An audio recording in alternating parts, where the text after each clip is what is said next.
El periodista mexicano llegó con prejuicios contra Abelardo de la Espriella, pero se llevó una sorpresa. Cuando escuches lo que está a punto de suceder, no vas a creer cómo un simple viaje puede cambiar completamente la vida de alguien.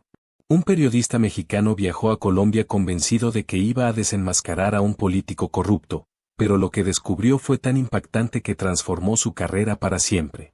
Esta es una historia real sobre prejuicios, verdades ocultas y una Colombia que muy pocos medios se atreven a mostrar. En la Ciudad de México, el reloj marcaba las 6 de la mañana cuando las luces de la redacción de Televisa Noticias comenzaban a encenderse. Roberto Cavada, un periodista con 25 años de trayectoria investigando corrupción política en América Latina, observaba fijamente la carpeta que descansaba sobre su escritorio. El título en la portada era claro: Investigación especial sobre Abelardo de la Espriella y el movimiento Defensores de la Patria en Colombia. ¿De verdad tenemos que hacer esto?, preguntó a su compañera mientras removía el café que humeaba en su taza. Todo lo que hemos leído sobre este abogado suena demasiado perfecto para ser real. Ya sabes cómo son estos políticos de derecha en Latinoamérica, puro discurso y nada de sustancia. Valeria Torres, una reportera de 32 años conocida por su capacidad analítica y su valentía para cuestionar narrativas establecidas, levantó la vista de su computadora portátil. Sus ojos reflejaban una mezcla de curiosidad profesional y escepticismo saludable. Roberto, llevamos años en esto. No podemos hacer periodismo basado en lo que otros dicen o en nuestras propias suposiciones. Tenemos que ir allá, ver con nuestros propios ojos qué está pasando realmente en Colombia. Si es un fraude, lo expondremos. Si hay algo más, también lo mostraremos. El veterano periodista suspiró profundamente.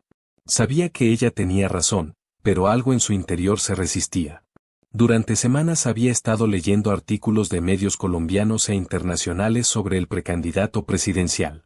Algunos lo pintaban como un salvador de la democracia, otros como un peligroso populista de extrema derecha. La verdad parecía estar perdida en algún punto entre ambos extremos. Está bien, pero vamos preparados para encontrar la verdad, no la versión que quieren vendernos. He visto demasiados políticos carismáticos que terminan siendo lo mismo de siempre. 3 días después, el avión de Aeroméxico aterrizaba en el Aeropuerto Internacional El Dorado de Bogotá. El aire fresco de la capital colombiana golpeó sus rostros cuando salieron de la terminal. La ciudad se extendía ante ellos como un mosaico de contrastes, edificios modernos junto a construcciones coloniales, el bullicioso tráfico mezclado con el aroma del café colombiano que vendían en cada esquina. El equipo técnico ya los esperaba. Andrés, un camarógrafo bogotano contratado localmente, se acercó con una sonrisa amable. Bienvenidos a Colombia. Tengo entendido que vienen a hacer un reportaje sobre el doctor de la Espriella.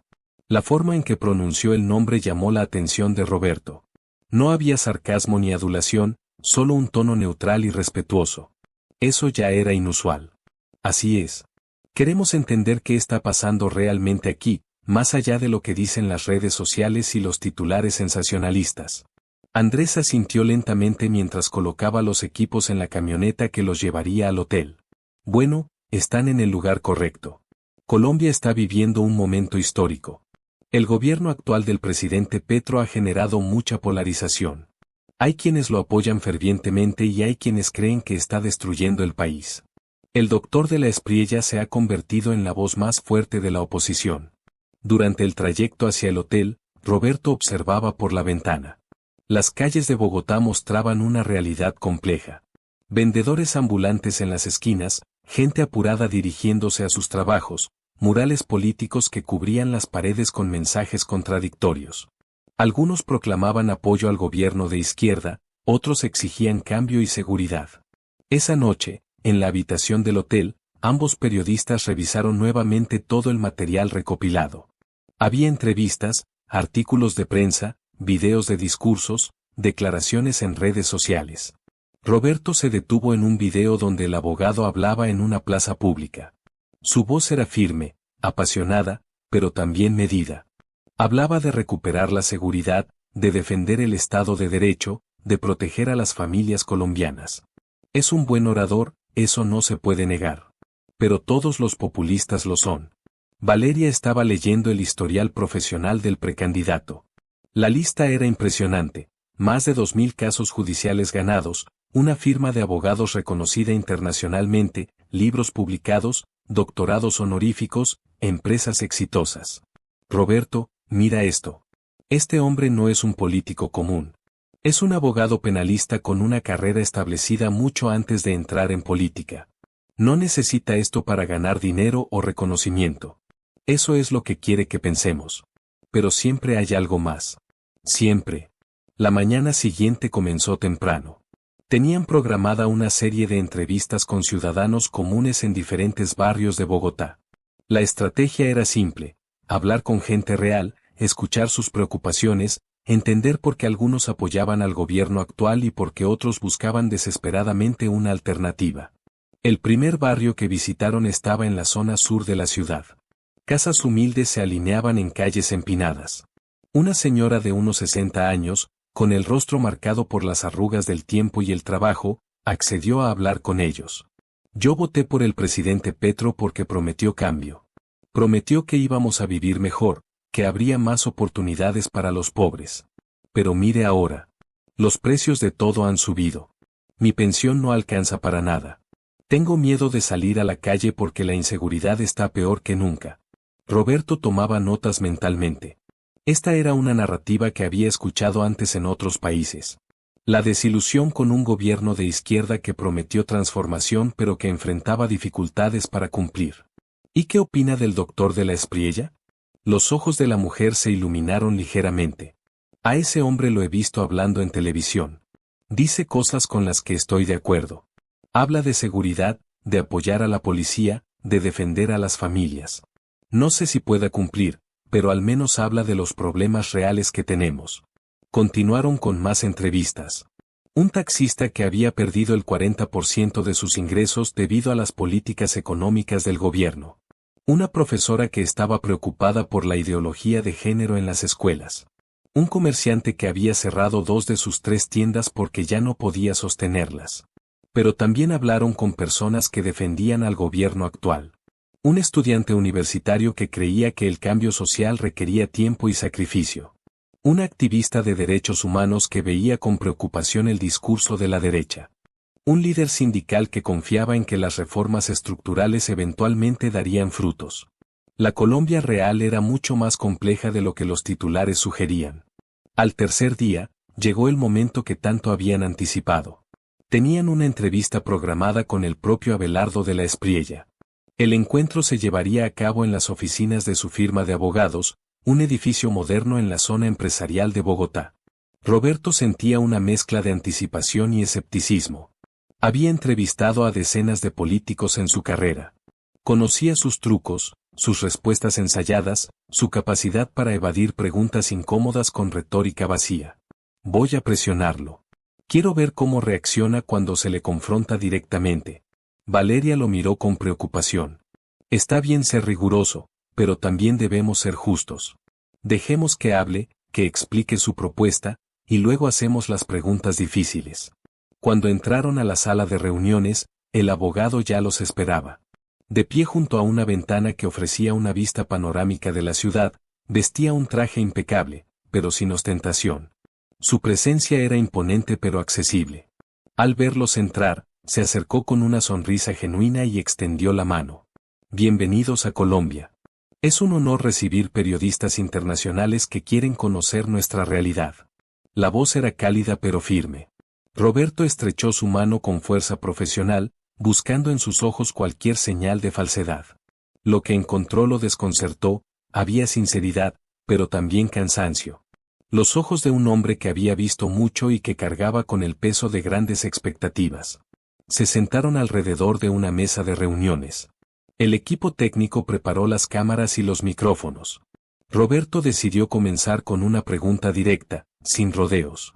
Doctor de la Espriella, muchos lo acusan de ser un populista de derecha, de usar el miedo y la polarización para ganar apoyo político. ¿Qué responde a eso? El abogado no mostró señales de incomodidad. Se reclinó ligeramente en su silla y miró directamente a la cámara antes de responder. Mire, entiendo por qué algunos piensan eso. Vivimos en una época donde cualquier discurso firme se etiqueta como populismo.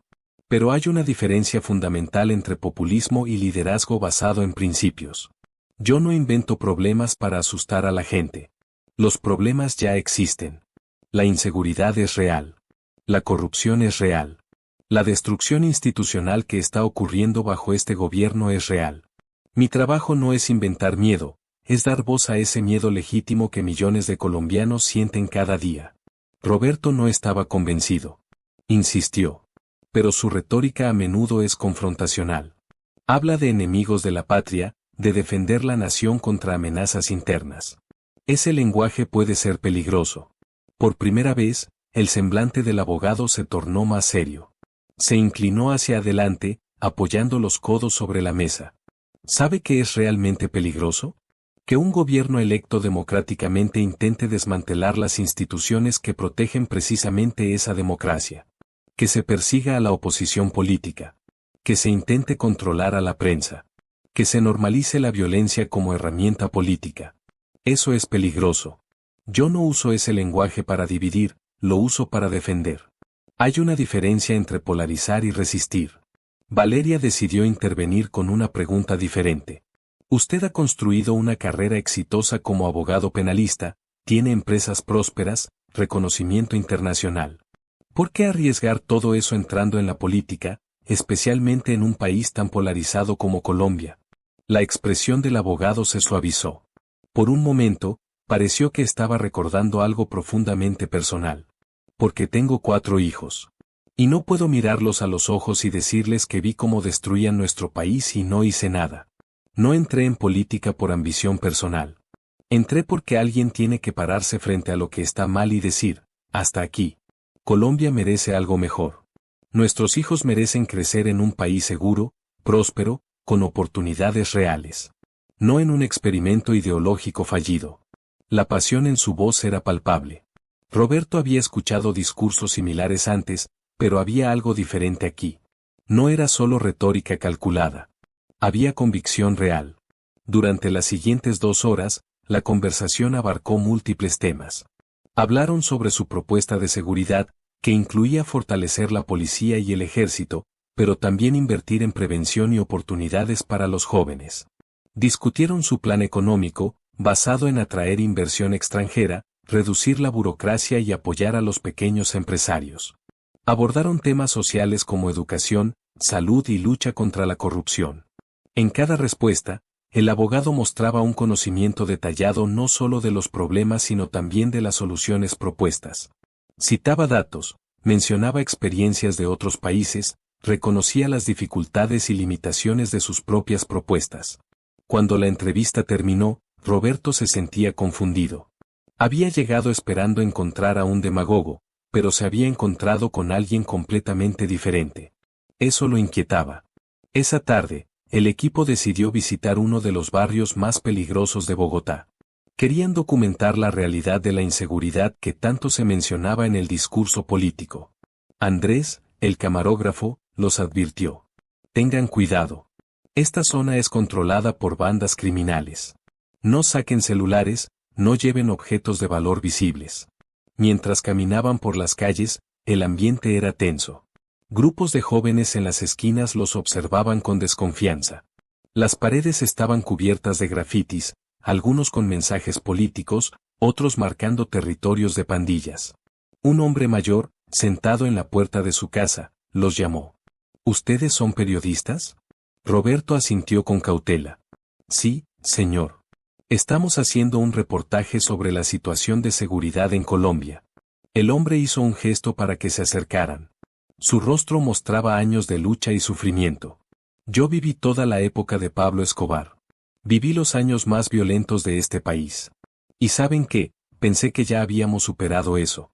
Pero ahora está regresando. Las bandas están más fuertes que nunca.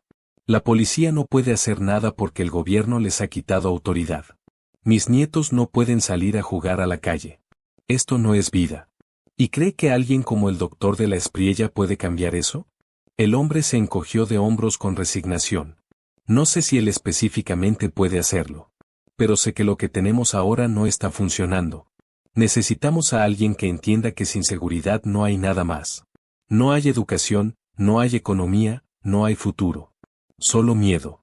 Esa noche, de regreso en el hotel, Roberto y Valeria revisaban el material grabado. Tenían horas de entrevistas, imágenes de diferentes barrios, testimonios de ciudadanos de todos los estratos sociales. Esto es más complicado de lo que pensé inicialmente. Valeria lo miró con curiosidad. ¿A qué te refieres? Roberto se levantó y comenzó a caminar por la habitación, organizando sus pensamientos en voz alta. Vine aquí convencido de que íbamos a exponer a otro político oportunista. Pero lo que estamos viendo es diferente. Sí, De la Espriella tiene un discurso fuerte, confrontacional incluso. Pero no está inventando los problemas. La gente realmente está sufriendo. La inseguridad es real. La economía está en problemas. Y él parece tener propuestas concretas, no solo retórica. Valeria asintió lentamente. Yo he estado pensando lo mismo. Pero también he notado algo más. No es solo él. Es todo un movimiento. Defensores de la Patria no es solo un partido político tradicional. Es gente común que se está organizando porque siente que nadie más los representa. Decidieron que al día siguiente visitarían una reunión de base del movimiento. Querían ver cómo era la organización a nivel comunitario, lejos de las cámaras oficiales y los eventos mediáticos. La reunión se llevaba a cabo en un salón comunal en un barrio de clase media de Bogotá. Cuando llegaron, encontraron a unas 50 personas reunidas. Había profesionales, comerciantes, amas de casa, estudiantes. La diversidad era notable. Una mujer de unos 40 años, que se presentó como coordinadora local, les dio la bienvenida. Adelante, pueden quedarse. Aquí no tenemos nada que ocultar. La reunión comenzó con una discusión sobre estrategias para difundir el mensaje del movimiento en redes sociales. Pero lo que realmente llamó la atención de Roberto fue el tono de la conversación. No era fanático ni dogmático. Era práctico, enfocado en soluciones. Un joven ingeniero levantó la mano. Creo que deberíamos enfocarnos más en propuestas económicas concretas. La gente necesita entender cómo el programa del doctor de la Espriella puede mejorar sus vidas diarias, no solo en términos de seguridad sino también de empleo y oportunidades. Una profesora añadió. Estoy de acuerdo. Pero también tenemos que ser cuidadosos con nuestro lenguaje. No podemos caer en la trampa de solo criticar al gobierno actual. Tenemos que ofrecer una visión positiva de lo que Colombia puede ser. Roberto se inclinó hacia Valeria y susurró. Esto no es lo que esperaba. Esta gente no son fanáticos ciegos. Están realmente pensando en cómo construir algo mejor. Después de la reunión, varios de los asistentes se acercaron a conversar con los periodistas. Una madre de familia compartió su historia. Yo voté por Petro en la primera vuelta. Quería un cambio. Estaba cansada de los políticos tradicionales. Pero lo que ha pasado no es el cambio que esperaba. Mi esposo perdió su trabajo porque la empresa donde trabajaba cerró operaciones en Colombia.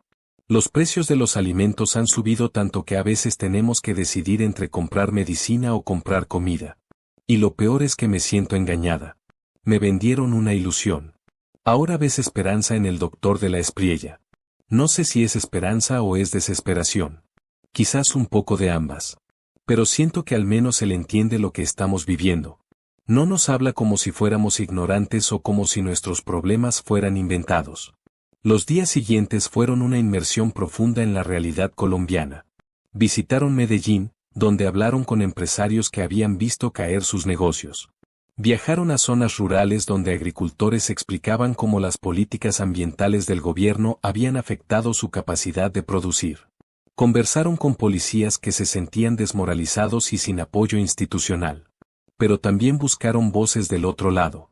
Entrevistaron a funcionarios del gobierno de Petro que defendían las políticas implementadas, argumentando que el cambio estructural requería tiempo y que las dificultades actuales eran parte de una transición necesaria.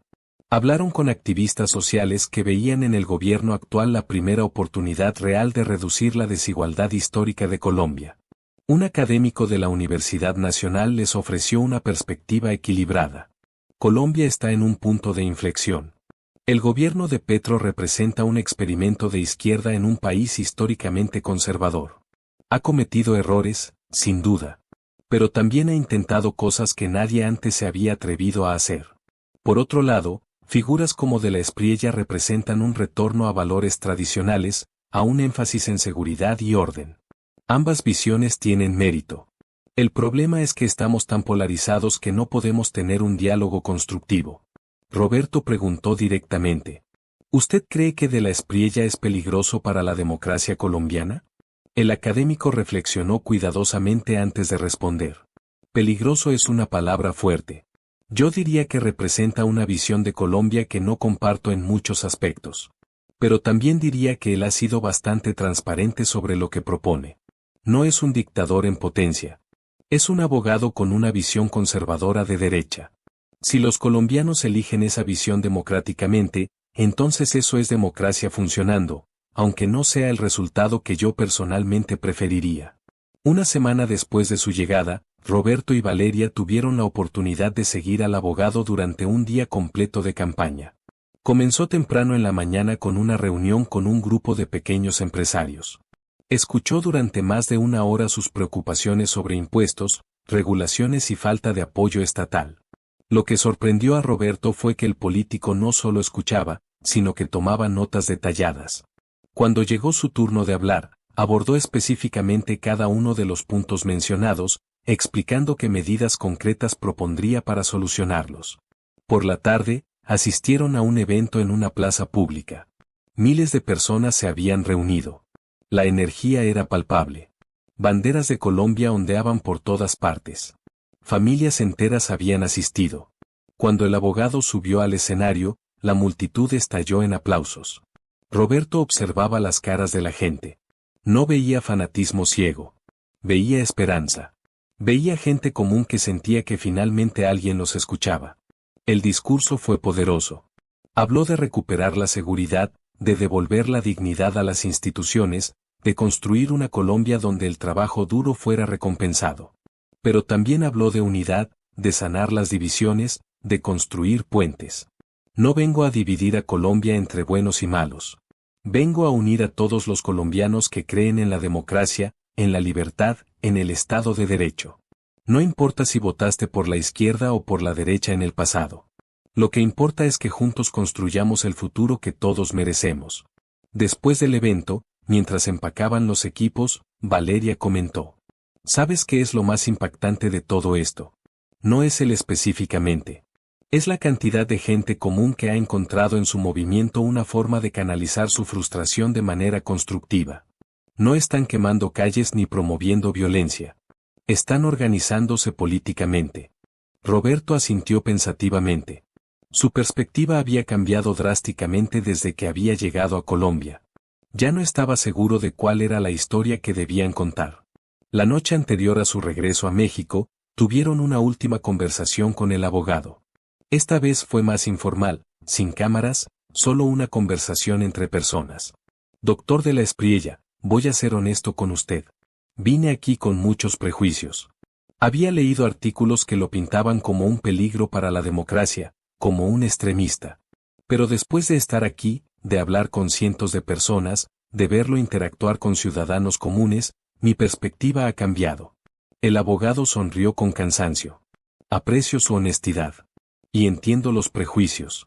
Los medios internacionales tienen una narrativa establecida sobre América Latina. La izquierda es progresista y buena, la derecha es reaccionaria y mala. Pero la realidad es más compleja. Yo no soy perfecto. Cometo errores. Pero mi compromiso con Colombia es genuino. ¿No le preocupa que su retórica a veces alimente la polarización? Por supuesto que me preocupa. Pero también me preocupa que si no hablo con firmeza, la gente que está sufriendo sienta que nadie los representa. Es un equilibrio difícil.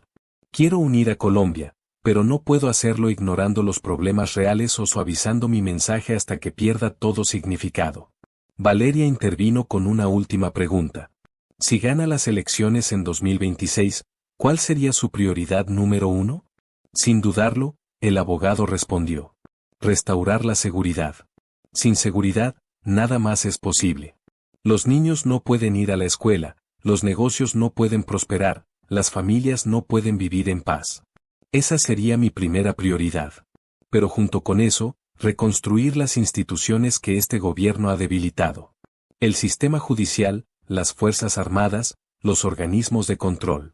Colombia necesita instituciones fuertes, no caudillos fuertes. De regreso en México, Roberto y Valeria pasaron días editando el material. Tenían suficiente contenido para un documental completo. Pero la pregunta era, ¿qué historia contar? Una noche, mientras trabajaban tarde en la edición, Valeria expresó lo que ambos habían estado pensando. No podemos hacer el reportaje que originalmente planeamos. Sería deshonesto. Fuimos allá buscando confirmar nuestros prejuicios y encontramos una realidad completamente diferente. Roberto se recostó en su silla, exhausto, pero también aliviado de que alguien más hubiera dicho lo que él estaba pensando. Tienes razón. Pero tampoco podemos hacer un reportaje propagandístico. Tenemos que ser equilibrados. Mostrar la complejidad. Durante las siguientes semanas, construyeron un reportaje que intentaba capturar la complejidad de Colombia. Mostraron las preocupaciones legítimas sobre seguridad y economía. Documentaron el movimiento ciudadano que se había formado alrededor de defensores de la patria. Presentaron a Abelardo de la Espriella como un líder controvertido pero genuino. Pero también incluyeron voces críticas, preocupaciones sobre su retórica, perspectivas de quienes apoyaban al gobierno actual. Cuando el reportaje finalmente se emitió en Televisa, la reacción fue inmediata y dividida. Algunos elogiaron su equilibrio y profundidad. Otros lo acusaron de ser demasiado suave con la derecha colombiana. Un grupo de activistas mexicanos de izquierda organizó protestas frente a las oficinas de la cadena. Pero lo que más impactó a Roberto fue un email que recibió 3 días después de la emisión. Era de una mujer colombiana que vivía en México. Señor Cavada, quiero agradecerle por su reportaje. Llevo 5 años sin poder visitar a mi familia en Colombia porque la situación de seguridad es muy mala. Mis padres son mayores y viven con miedo constante. Cuando veo las noticias internacionales sobre mi país, solo hablan de política y polarización. Nadie habla del sufrimiento real de la gente común. Usted lo hizo. Mostró que no somos fanáticos, solo somos personas que queremos vivir en paz. Gracias por vernos. Roberto leyó el email varias veces. En 25 años de carrera periodística, había recibido innumerables mensajes. Pero este era diferente. Le recordaba por qué había entrado en el periodismo en primer lugar. Meses después, sentado en su oficina en la Ciudad de México, Roberto reflexionaba sobre la experiencia. Colombia seguía su curso político. Las encuestas mostraban a Abelardo de la Espriella como el favorito para las elecciones de 2026. El gobierno de Petro continuaba con sus políticas, algunos decían que, con ajustes, otros que con la misma línea ideológica. Pero lo que había cambiado era la perspectiva del periodista. Había aprendido una lección fundamental: los prejuicios son fáciles, la verdad es complicada. Es más simple etiquetar a alguien como bueno o malo, como héroe o villano. Pero la realidad política, especialmente en América Latina, es un mosaico de grises. Valeria entró a su oficina con una sonrisa. ¿Viste las últimas noticias de Colombia? Roberto negó con la cabeza. El doctor de la Espriella acaba de presentar su plan completo de gobierno. Son más de 300 páginas de propuestas detalladas. Los analistas están sorprendidos por el nivel de especificidad. No es solo retórica, hay números, proyecciones, estrategias concretas. Roberto sonrió. No le sorprendía. Había visto de primera mano que detrás de la imagen mediática había un profesional serio con propuestas reales. ¿Sabes qué es lo más interesante de todo esto? Preguntó Valeria mientras se sentaba frente a él. Que nuestra experiencia en Colombia me ha hecho repensar cómo hacemos periodismo en general. Llegamos con una narrativa preconcebida y tuvimos la humildad de cambiarla cuando la realidad nos mostró algo diferente. Pero ¿cuántos periodistas hacen eso? ¿Cuántos simplemente buscan confirmar lo que ya creen? Es un problema sistémico. Los medios están tan polarizados, tan metidos en sus trincheras ideológicas, que han perdido la capacidad de simplemente reportar la verdad sin agenda. En Colombia, el impacto del reportaje también se sintió. Muchos colombianos que habían visto a los medios internacionales ignorar o distorsionar su realidad, sintieron que finalmente alguien los había escuchado. El equipo de defensores de la patria compartió ampliamente el reportaje en redes sociales. Pero también lo hicieron ciudadanos comunes que no necesariamente apoyaban al movimiento pero que apreciaban un análisis equilibrado. Un columnista del periódico El Tiempo escribió un artículo sobre el reportaje. Lo que hicieron estos periodistas mexicanos es lo que muchos medios colombianos deberían estar haciendo: escuchar a la gente, investigar sin prejuicios, presentar la complejidad sin simplificaciones. Colombia está en un momento crucial de su historia. Necesitamos periodismo serio, no propaganda de ningún bando. Mientras tanto, Abelardo de la Espriella continuaba su trabajo. Las giras por diferentes regiones de Colombia. Las reuniones con sectores diversos de la sociedad. La construcción de una propuesta que pudiera unir a suficientes colombianos para ganar las elecciones. En una entrevista posterior con un medio colombiano, le preguntaron sobre el reportaje de Televisa. Fue refrescante tener periodistas que llegaron escépticos, pero con mente abierta. No buscaban confirmar una narrativa, buscaban la verdad. Eso es periodismo real. Ojalá más medios, tanto nacionales como internacionales, hicieran lo mismo. Le preguntaron si sentía que el viento político estaba a su favor. Los vientos políticos cambian. Lo que no cambia son los problemas reales de la gente. Y mientras esos problemas existan, mientras haya colombianos que sufran por inseguridad, que luchen por llegar a fin de mes, que vean cómo se destruyen las instituciones que protegen la democracia, mi trabajo es darles voz y ofrecer soluciones. Si eso me lleva a la presidencia, será porque los colombianos decidieron que esa es la dirección que quieren para su país. De vuelta en México, Roberto recibió una invitación para hablar en una conferencia de periodismo en la Universidad Nacional Autónoma. El tema era ética periodística en tiempos de polarización. Aceptó con la esperanza de compartir lo que había aprendido. Frente a una audiencia de estudiantes de periodismo y profesionales, contó la historia de su viaje a Colombia. Llegué con la arrogancia de creer que ya sabía la historia. Había leído artículos, había visto videos, había formado una opinión. Pero nada de eso reemplaza estar ahí, hablar con la gente, ver con tus propios ojos. El periodismo no se trata de confirmar nuestros prejuicios. Se trata de desafiarlos. Se trata de ser lo suficientemente humildes para admitir cuando estábamos equivocados. Un estudiante levantó la mano.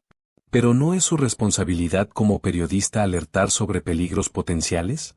Si alguien cree que un político es peligroso, ¿no debería exponerlo? Roberto reflexionó cuidadosamente antes de responder. Nuestra responsabilidad es reportar hechos y proveer contexto. Si hay evidencia de que un político es corrupto, violento, autoritario, entonces sí, debemos exponerlo. Pero no podemos acusar a alguien de ser peligroso solo porque su ideología no coincide con la nuestra. En el caso de la Espriella, encontramos a un abogado exitoso con una visión conservadora que muchos colombianos comparten. Podemos estar en desacuerdo con esa visión, pero eso no lo hace peligroso. Lo hace parte del debate democrático. La conferencia generó mucha discusión. Algunos estuvieron de acuerdo con su postura, otros la criticaron. Pero al menos estaban teniendo una conversación seria sobre el papel del periodismo. Mientras tanto, en Colombia, el panorama político continuaba evolucionando. El gobierno de Petro completaba otro año en el poder. Algunas de sus políticas mostraban resultados mixtos. La economía seguía enfrentando problemas, aunque algunos indicadores mostraban leves mejoras. La seguridad continuaba siendo la mayor preocupación para la mayoría de los ciudadanos. Defensores de la Patria seguía creciendo como movimiento. Ya no era solo un partido político, se había convertido en un fenómeno social. Miles de voluntarios trabajaban en todo el país organizando comunidades, registrando votantes, difundiendo propuestas. Un análisis político en la revista Semana señalaba: el fenómeno de la Espriella no puede ser ignorado o simplemente descartado como populismo. Representa una reacción legítima de millones de colombianos que sienten que el experimento de izquierda no ha cumplido sus promesas. Si gana en 2026, será porque supo canalizar esa frustración en una propuesta política coherente. Roberto seguía las noticias de Colombia con interés particular. Se había mantenido en contacto con algunos de los ciudadanos que había entrevistado. La señora que había perdido el trabajo de su esposo le escribía ocasionalmente. El taxista le enviaba fotos de las manifestaciones. La coordinadora del movimiento en el barrio de clase media compartía actualizaciones sobre su trabajo organizativo. A través de estos contactos, Roberto mantenía un pulso real de lo que estaba pasando más allá de los titulares y las declaraciones oficiales. Valeria había comenzado a trabajar en un proyecto más amplio, un documental sobre polarización política en América Latina. Colombia sería uno de los casos de estudio, pero también quería incluir México, Argentina, Brasil, Chile. Roberto, lo que aprendimos en Colombia es aplicable a toda la región. Estamos viviendo un momento de profunda división. Pero detrás de esa división hay gente real con preocupaciones legítimas. Si los periodistas no contamos esas historias, si solo alimentamos la polarización con cobertura sensacionalista, estamos fallando en nuestro trabajo. Una tarde, mientras organizaba sus notas para un nuevo artículo, Roberto recibió una llamada. Era de un número internacional. Contestó con curiosidad. ¿Señor Cavada? Habla Andrés, el camarógrafo que trabajó con ustedes en Bogotá. Andrés, qué sorpresa. ¿Cómo estás? La voz al otro lado sonaba emocionada. Bien, bien. Te llamo porque quería contarte algo. ¿Recuerdas a la señora del barrio sur con la que hablamos? La que había votado por Petro pero estaba desilusionada. Sí, claro. La recuerdo perfectamente. Pues ella vio el reportaje. Y le gustó tanto que lo compartió con su comunidad. Ahora está organizando reuniones en su barrio para discutir propuestas políticas. No solo de defensores de la patria, sino de todos los movimientos. Dice que su reportaje le enseñó que ella también puede ser parte del cambio, que no tiene que solo esperar que los políticos resuelvan todo. Roberto sintió una emoción profunda. Ese era el tipo de impacto que el periodismo debería tener. Eso es increíble, Andrés. Gracias por contarme. Después de colgar, Roberto se quedó pensando. Había comenzado ese viaje a Colombia como un trabajo más, otra asignación en una larga carrera. Pero se había convertido en algo mucho más significativo. Le había enseñado humildad. Le había recordado el verdadero propósito del periodismo. Las elecciones en Colombia se acercaban. Las encuestas seguían favoreciendo a Abelardo de la Espriella, aunque el margen variaba dependiendo del sondeo. El gobierno actual intentaba recuperar terreno con nuevas propuestas y ajustes en su gabinete. Otros candidatos también emergían, buscando capturar a los votantes indecisos. Pero más allá de quién ganara eventualmente, lo que había quedado claro para Roberto era que Colombia estaba viviendo un momento definitorio. El país tenía que elegir entre continuar con el experimento de izquierda o tomar una dirección diferente. Ninguna de las opciones era perfecta. Ambas tenían riesgos y oportunidades. Lo importante era que esa decisión la tomaran los colombianos mismos, informados, conscientes de sus opciones, sin manipulación mediática ni distorsiones ideológicas. Una noche, viendo las noticias internacionales, Roberto vio un reporte sobre Colombia en otro canal. El tono era completamente diferente al que ellos habían usado. El reportaje pintaba a de la Espriella como un extremista peligroso, ignoraba las preocupaciones legítimas de seguridad, presentaba al gobierno de Petro como víctima de una campaña de desprestigio orquestada por la oligarquía. Roberto apagó el televisor con frustración. Ese era exactamente el tipo de periodismo que habían decidido no hacer. Sesgado, simplista, diseñado más para confirmar una narrativa ideológica que para informar al público. Llamó a Valeria. ¿Viste el reportaje en CNN sobre Colombia? Sí, lo vi. Es vergonzoso. Pero también es precisamente por eso que nuestro trabajo fue importante. Alguien tiene que contar la historia real. Tienes razón. Pero a veces me pregunto si realmente estamos haciendo la diferencia. Somos una gota en un océano de desinformación y propaganda. Valeria respondió con firmeza. Una gota sí hace la diferencia. Esa señora del barrio sur que ahora está organizando su comunidad. Los cientos de personas que nos escribieron agradeciéndonos por mostrar su realidad. Cada persona que ve nuestro reportaje y decide buscar información real en lugar de conformarse con titulares sensacionalistas. Eso es impacto. Roberto sonrió. Valeria siempre tenía esa capacidad de ver el lado positivo, de encontrar significado en el trabajo diario. Los meses pasaron. Colombia seguía su curso. Roberto continuaba su trabajo en México, pero mantenía un ojo en el desarrollo político del país sudamericano. Había algo en esa experiencia que lo había cambiado profundamente. Un año después de su viaje, Televisa le propuso hacer un seguimiento. regresar a Colombia y documentar cómo habían evolucionado las cosas. Roberto aceptó inmediatamente. Esta vez, cuando aterrizó en Bogotá, la sensación era diferente. Ya no era un extraño tratando de entender un país complejo.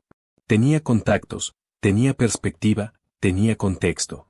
Se reunió nuevamente con muchas de las personas que había entrevistado el año anterior. La señora del barrio sur efectivamente había creado un grupo comunitario que se reunía regularmente para discutir política y propuestas. Ya no era solo una ciudadana pasiva, se había convertido en una líder local. El taxista había recuperado parte de sus ingresos, no porque la economía hubiera mejorado dramáticamente, sino porque había diversificado su trabajo. Ahora también hacía entregas y había aprendido a usar aplicaciones digitales. La coordinadora del movimiento Defensores de la Patria mostraba un cansancio evidente pero también una satisfacción profunda. El movimiento había crecido más de lo que habían imaginado. Tenían estructura en todos los departamentos del país. También buscó entrevistas con personas del lado opuesto. Funcionarios del gobierno que defendían los logros alcanzados. Activistas sociales que advertían sobre los riesgos de un giro a la derecha. Académicos que ofrecían análisis equilibrados de la situación. Lo que encontró fue un país todavía profundamente dividido, pero también un país donde el debate político se estaba desarrollando de manera relativamente pacífica. No había disturbios masivos ni violencia política generalizada. Había polarización, sí, pero también había espacio para el diálogo. En una conversación con un analista político, le ofreció una reflexión interesante. Lo que está pasando en Colombia es lo que debería pasar en una democracia sana. Hay propuestas diferentes, visiones diferentes de país. La gente está eligiendo según sus prioridades. Algunos priorizan la igualdad social y están dispuestos a tolerar cierta inestabilidad económica para lograrla. Otros priorizan la seguridad y el crecimiento económico y están dispuestos a sacrificar ciertos cambios sociales. Ninguna posición es inherentemente incorrecta. Es simplemente democracia funcionando. Roberto tuvo una última conversación con Abelardo de la Espriella antes de regresar a México. Esta vez el encuentro fue aún más personal. El abogado se veía cansado pero determinado. Ha sido un año intenso. Las expectativas son enormes. A veces siento el peso de millones de esperanzas sobre mis hombros. ¿Alguna vez duda? Preguntó Roberto con genuina curiosidad. ¿Alguna vez piensa que quizás no debió meterse en esto? El abogado miró por la ventana hacia la ciudad que se extendía bajo ellos. Cada día. Pero luego recuerdo por qué empecé. Recuerdo las caras de las personas que han perdido todo por la inseguridad. Recuerdo a los empresarios honestos que están siendo destruidos por políticas equivocadas. Recuerdo a las madres que no pueden dejar que sus hijos jueguen en la calle. Y entonces sé que no tengo opción. Tengo que intentarlo. Y si pierde las elecciones, entonces habré hecho mi parte. Habré levantado las banderas que necesitaban ser levantadas. Habré dado voz a quienes se sentían ignorados. Otro tomará la estafeta. Pero al menos habré intentado hacer lo correcto. De regreso en el avión hacia México, Roberto escribía notas para el nuevo reportaje. Esta vez el enfoque sería diferente. Ya no se trataba solo de entender a un político o un movimiento. Se trataba de documentar cómo una sociedad navega momentos de cambio profundo. Cómo los ciudadanos comunes se convierten en actores políticos. Cómo la democracia, con todas sus imperfecciones, sigue siendo el mejor mecanismo para resolver diferencias. Meses después, el seguimiento se emitió en Televisa. La recepción fue aún más positiva que la primera vez. Varios medios internacionales contactaron a Roberto para entrevistas sobre su experiencia en Colombia. Se había convertido, sin planearlo, en una voz respetada sobre la situación política del país. En Colombia, mientras tanto, la campaña electoral entraba en su fase final. Los debates se multiplicaban. Las propuestas se refinaban. Los ciudadanos se preparaban para tomar una de las decisiones más importantes en la historia reciente de su país. Independientemente del resultado, una cosa era clara: Colombia había cambiado. Y en ese proceso de cambio, un periodista mexicano que había llegado con prejuicios había encontrado algo mucho más valioso que una buena historia. Había encontrado una lección sobre humildad, sobre la importancia de escuchar, sobre el verdadero significado del periodismo. Y así llegamos al final de esta historia. Quiero agradecerte de corazón por acompañarme hasta aquí, por dedicar tu tiempo y atención a este contenido. Cada like, cada comentario y cada suscripción significan mucho para mí y son el motor que me impulsa a seguir creando. Si te gustó este video, no olvides darle like, suscribirte si aún no lo has hecho y activar la campanita para no perderte ningún contenido nuevo. Tu apoyo es invaluable. Antes de despedirme, quiero recordarte que detrás de cada video hay horas de trabajo, pasión y dedicación. Así que, si este contenido te gustó, compártelo con alguien más y ayúdame a llegar a más personas. Gracias nuevamente por estar aquí, por ser parte de esta comunidad. ¿Crees que es posible superar la polarización política en nuestros países?